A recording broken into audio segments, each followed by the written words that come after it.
Hello दोस्तों, नमः शिवाय। दोस्तों, रंग भरी एकादशी आने वाली है। 2025 में जो रंग भरी एकादशी है वो पड़ रही है 10 मार्च की सोमवार के दिन। सब प्रथम तो आपको रंग भरी एकादशी व आमल एकादशी की बहुत बहुत शुभकामनाएं, बधाई। क्योंकि रंग भरी एकादशी को आमल एकादशी के नाम से भी जाना जाता है। जैसे कि नाम है इसका रंग भरी एकादशी, यानी गुलाल होता है ना, गुलाल, रंग बिरंगे गुलालों से आप इस दिन जो है भगवान शिव और माता पार्वती की आप मतलब होली खेले। भगवान शिव और माता पार्वती के जाकर आपको गुलाल चढ़ाना है। भगवान विष्णु और माता लक्ष्मी के भी गुलाल रंग बिरंगे और फूल भगवान को अर्पण करने हैं। और इस दिन जो है भगवान की विधिवत पूजा करनी है। आपको जिस हिसाब से टाइम मिले उस हिसाब से आप पूजा करें। भगवान शिव के मंदिर में जाकर आप गुलाल जरूर अर्पण करें, अखंड दीपक जलाएं, उनको नैवेद्य चढ़ाएं और शिव चालीसा का पाठ करें। और भगवान विष्णु की भी आप पूजा करें, उनको भी गुलाल अर्पण करें। इसके अलावा इस दिन जो है आप अखंड दीपक जरूर जलाएं। आप पूजा करें, इस प्रकार आरती करें भगवान की। लेकिन कथाओं का बहुत ज्यादा महत्व होता है, कथाओं में मतभेद हो सकता है। पहली कथा तो ये आती है कि इस दिन जो है काशी में बाबा विश्वनाथ जो थे माता पार्वती को, जिनको कहते हैं गौरा, इनको लिवा कर लाए थे पहली बार। तो वहां के देशवासियों ने गुलाल खेलकर उनका स्वागत किया था। तब से उपलक्ष्य में जो है रंगभरी एकादशी मनाई जाती है। यानी पहली बार जो गौना होता है ना, वो माता पार्वती का भगवान शिव कराकर लाए थे काशी में। तब से रंगभरी 11 जो है मनाई जाती है। रंगभरी 11 को तभी से मनाया जाता है। मतलब कथाओं में मतभेद हो सकता है। कथाएं एक इस प्रकार आती है। प्राचीन काल में चित्रसेन नामक राजा राज्य करता था। उसके राज्य में एकादशी का व्रत बहुत महत्व था और सभी प्रजाजन एकादशी का व्रत करते थे। वहीं राजा की आमल एकादशी के प्रति बहुत श्रद्धा थी। एक दिन राजा शिकार करते हुए जंगल में बहुत दूर निकल गए। तभी कुछ जंगली और पहाड़ी डाकुओं ने राजा को घेर लिया। इसके बाद डाकुओं ने शस्त्रों से राजा पर हमला कर दिया, मगर देव कृपा से राजा पर जो भी शस्त्र चलाए गए वे पुष्प में बदल गए। डाकुओं की संख्या अधिक होने से राजा मतलब डरकर बेहोश होकर धरती पर गिर गए। तभी राजा के शरीर से एक दिव्य शक्ति प्रकट हुई, समस्त राक्षसों को मारकर अदृश्य हो गई। जब राजा की चेतना लौटी तो उसने सभी राक्षसों का मरा हुआ पाया। यह देखकर राजा को आश्चर्य हुआ कि इन डाकुओं को किसने मारा। तभी आकाशवाणी हुई, हे राजन, ये सब राक्षस तुम्हारे आमल एकादशी का व्रत करने के प्रभाव से मारे गए हैं। तुम्हारी देश से उत्पन्न आमल एकादशी की वैष्णवी शक्ति ने इनका संहार किया है। इन्हें मारकर मैं पुनः तुम्हारे शरीर में प्रवेश कर गई। ये सुनकर राजा प्रसन्न हुए और वापस लौटकर राज्य में सबको एकादशी का महत्व बताया और सभी से कहा कि आमल एकादशी का व्रत रखें, जो कि रंग भरी एकादशी के नाम से जानी जाती है।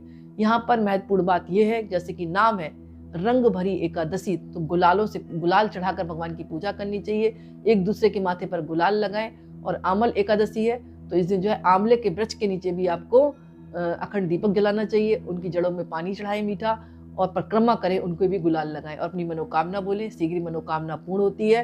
और मतलब मनोकामना बोलते हुए आप धागा भी बांध सकते हैं। वहीं पर बैठकर आप विष्णु सहस्त्रनाम का पाठ करें। इस दिन जो है सात्विक एक टाइम भोजन करें। लहसुन प्याज वाला भोजन आपको नहीं करना है। किसी की निंदा चुगली मतलब ना करें, मन को सात्विक रखें। इसके अलावा आप जो है आंवले का एक फल लेकर भगवान विष्णु को अर्पण कर सकते हैं। फिर इसको पीले कपड़े में बांधकर गुलाल के साथ थोड़ा गुलाल भी डालें और भगवान विष्णु के चरणों में रखने के बाद अपनी तिजोरी में स्थापित कर दें। कहा जाता है आर्थिक स्थिति मजबूत होती है। और इस दिन माता गौरा और भगवान शिव का गठबंधन जरूर करें और उनके गुलाल अर्पण कर दें। गुलाल अर्पण करने से जो है आपके जीवन में रंग भरी एकादशी, जैसे रंगों का त्योहार माना गया रंग भरी एकादशी, तो आपके जीवन में भी ये मतलब रंग भरेंगे।